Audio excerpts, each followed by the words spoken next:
22 number question में कहा है आपसे कि in a triangle ABC where B angle जो है आपका 90 डिग्री है।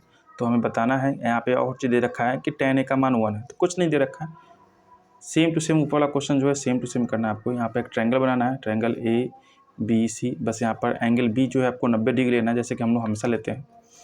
और किसके बारे में बात किया आपसे, कहा है आपका एंगल A के बारे में। तो एंगल A जो आपका यहाँ पर है इसके बारे में बात किया, यानी थीटा आपका कहाँ पे बनेगा, एंगल A के पास बनेगा। तो परपेंडिकुलर बस आपका यहाँ पे, बेस आपका यहाँ पे होगा, 90 के सामने आपका हाइपोटेनस कन्फर्म हो जाना है।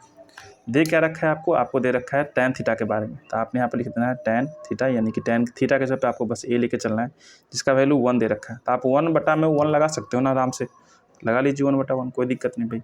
अब tan A का वैल्यू क्या होता है, परपेंडिकुलर बाई बेस होता है, जिसका वैल्यू आपका 1/1 होगा। यानी कि यहाँ पर परपेंडिकुलर का भी वैल्यू 1 और बेस का भी वैल्यू 1। तो हाइपोटेनस अगर निकालोगे तो क्या लिखो, √अंडर of P square plus B square, P square plus B square, P square plus B square equal to P का मान कितना, 1 का स्क्वायर, बी का मान कितना, 1 का स्क्वायर। तो आपका 1+1 कितना हो जाएगा, √2 हो जाएगा। तो यहाँ पर सिमिलरली आप बस √2 लगा दीजिए। क्लियर है। अब आपको प्रूफ करना है इतना कि 2 sin A into cos A निकालेंगे तो इसका वैल्यू कितना होना चाहिए, 1 के बराबर होना चाहिए। चलिए हम लिखते हैं यहाँ पर, आपको क्या चाहिए, हमें चाहिए फ्रॉम LHS, लिखते हैं from LHS 2 sin A into में cos A का वैल्यू आपको निकाल के बताना है। तो 2 का 2 रहेगा भाई। अब चलिए, अगर यहाँ पे अगर आपने sin A का वैल्यू निकालते हो तो क्या लिखेगा, P/H लिखेगा।